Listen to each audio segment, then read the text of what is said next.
I was asked to share a testimony, and when I thought back at all the testimonies that I've had in my life, I thought of two that I would like to share with you.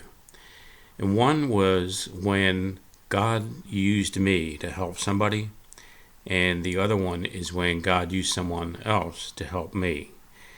And I think it shows very clearly that God is alive, God is listening to us, listening to our prayers, and He is definitely moving, and we can depend on Him and we can trust Him.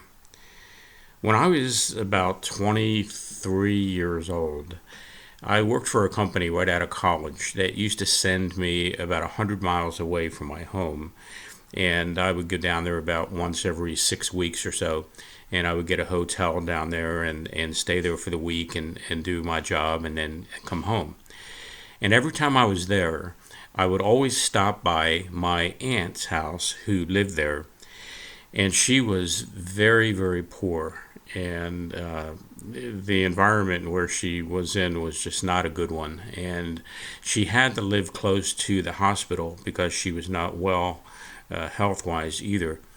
And every time I went down there, I would always stop by her house and visit with her, and then I would always leave her some money when I left. And she was always very grateful and very kind, and I just loved her. She was so positive all the time, and in spite of her circumstances. And on this one particular trip that I was down there, I was coming home on a Friday afternoon, and I had a date that night. It was going to be a new girl that I'd not ever dated before, and I was real excited about getting home. And so I'm driving, and I'm going about 65, 70 miles an hour, and I saw the exit where I would normally get off to go see my aunt. And I thought, well, I just saw her not too long ago. I'll see her the next time. So as I drive by the exit, I hear inside my head a voice that says, "Michael, go see your aunt."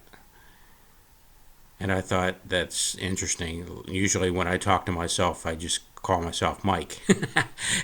but this was Michael. And I thought, well, that was interesting. And anyway, I fought it off and just continued to drive. And then a few minutes later, it came back and it says, "Michael, go see your aunt." And now it was getting kind of freaky. Now, I had always believed in God, and of course, I've had many testimonies, and I began to feel as though maybe this was God speaking to me. And yet, I still fought it because I wanted to get home so badly, and I needed to get back in a hurry, and I'm still driving. And then a third time, it came in such a force. "Michael, go see your aunt." And so I figured that's got to be the Lord. And I said, I don't know what's going on, but I got off the next exit and turned around and went back. And so I went to see her, and everything was just like always.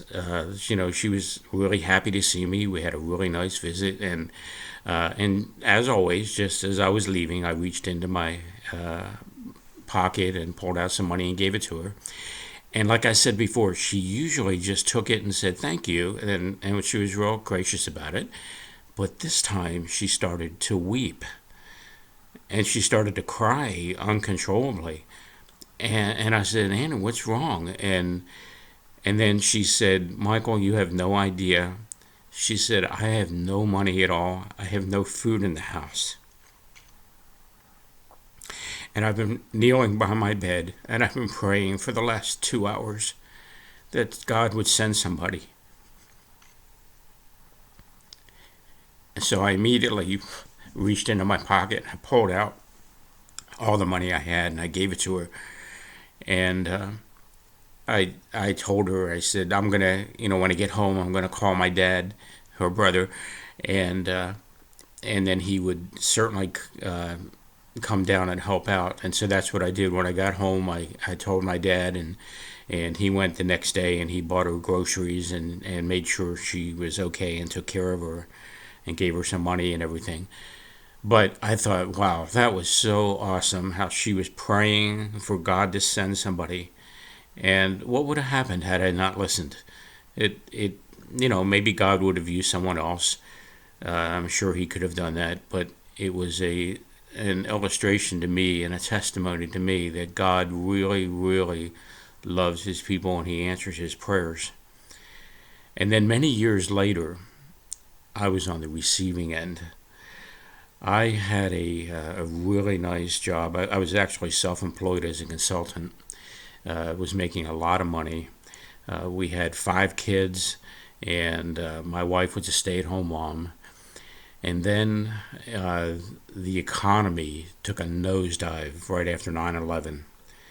And I had 5 clients, major clients that I was serving, and all 5 of them stopped their contracts. They stopped their projects and canceled the contract. And I went from making a really, really nice living to zero. And here we had no income at all. I couldn't find a job. It was devastating. And we got to the point where we had no money in the checking account. And I went to church with 2 of my kids. I'm not sure why my wife didn't go that day, or the other kids, maybe they were homesick or something. I don't remember. But I was sitting there. I was on the front pew, all the way on the left, and I had 5 $1 bills in my pocket, and that is all we had. We had no money for groceries. We had nothing. And as they began to take up the offering, I thought to myself, God, you can have it all. I know the widow gave everything that she had. I'm going to give you everything I had. So I gave $2 each to my 2 kids, and then I had $1, and we put all 5 $1 bills in the collection plate. And then after church was over, one of the men from the congregation came up to me and said, "Hey, do you guys have plans for lunch?" And I'm thinking, oh no, because we don't have any money, we don't have any food. And he said, "Well, why don't you come?" I didn't say that, but that's what I was thinking. But I said, "No, we don't have any plans." And he invited us to come over to his house. He said, "We're having a few people over, and we'd love for you guys to come." So I thought, wow, this is awesome. So we went over there and had a wonderful lunch, plenty of food. And then they prepared some food. They got some plates and everything so I could take it home to my wife and the rest of the kids. And we were just so grateful for that. And as we were leaving, I reached my hand out to shake the man's hand to thank him for for giving us lunch and for taking care of us that way. And in his hand was a check. It was for $500.